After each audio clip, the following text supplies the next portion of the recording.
तो ताप तत्काळ उतरतो। अशी ही ज्वरग्न वनस्पती, हिला सहदेवी असे म्हणतात। तर मित्रांनो, जे मुलं सुकुमार असतात, ज्यांना पॅरासिटामॉल सारखे तीव्र औषधं सहन होत नाही, त्यांना ताप उतरवण्यासाठी ह्या वनस्पतीच्या पानांचा स्वरस काढून तो अंगाला चोळला असता तुमचा ताप उतरू लागतो किंवा त्या बाळाचा ताप उतरू लागतो।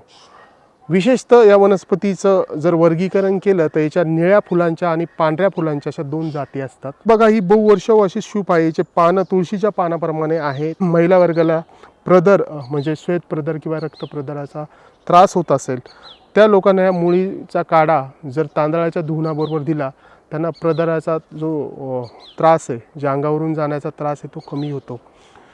डोळे येणं ह्या आजारावर ह्या वनस्पतीच्या पानांचा लेप लावतात, त्यांनी तत्काळ आराम मिळतो।